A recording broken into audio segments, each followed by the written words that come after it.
পৃথিবীর প্রথম মানব আদম আলাইহিসসালাম ও প্রথম নারী হাওয়া আলাইহিসসালাম, তাদের সম্পর্কই ছিল প্রথম বিবাহ। আল্লাহ তাআলাই তাদের একে অপরের জন্য সৃষ্টি করেন। কুরআনে আল্লাহ বলেন, তিনি তোমাদেরকে এক ব্যক্তি থেকে সৃষ্টি করেছেন এবং তার থেকে তার স্ত্রী সৃষ্টি করেছেন, যাতে সে তার কাছে শান্তি পায়। সূরা আর-রুম। সব নবী রাসূলই বিবাহ করেছেন, কিছু ব্যতিক্রম ছাড়া। এর মাধ্যমে তারা প্রমাণ করেছেন যে বিবাহ মানুষের স্বাভাবিক জীবন ব্যবস্থার অংশ। ইব্রাহিম আলাইহিসসালাম, ইয়াকুব আলাইহিসসালাম, মূসা আলাইহিসসালাম সবার জীবনে বিবাহ গুরুত্বপূর্ণ ভূমিকা রেখেছে।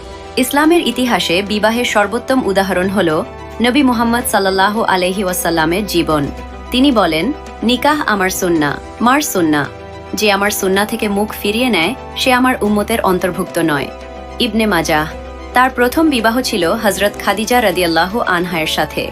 এই বিবাহ ছিল ভালোবাসা, সম্মান ও বিশ্বস্ততার অনন্য দৃষ্টান্ত। হযরত খাদিজা রাদিয়াল্লাহু আনহা ছিলেন তার সবচেয়ে বড় সমর্থক। ইসলামী ইতিহাস ও শরীয়ত অনুযায়ী বিবাহের প্রধান উদ্দেশ্য হল পবিত্রতা রক্ষা, শান্তি ও ভালোবাসা প্রতিষ্ঠা, পরিবার গঠন, নৈতিক সমাজ তৈরি, আল্লাহ সন্তুষ্টি অর্জন, সহজ বিবাহের শিক্ষা। রাসূল সাল্লাল্লাহু আলাইহি ওয়াসাল্লাম বলেন, সবচেয়ে বরকতময় বিবাহ হল যে বিবাহে খরচ কম। বাইহাকি। ইসলামের ইতিহাস আমাদের শেখায় বিবাহকে কঠিন নয় বরং সহজ করতে। ইসলামে বিবাহ একটি সম্মানিত, পবিত্র ও দায়িত্বপূর্ণ সম্পর্ক। এটি শুধু দুজন মানুষের মিলন নয়, বরং একটি পরিবার, একটি সমাজ এবং একটি উম্মাহ গঠনের ভিত্তি।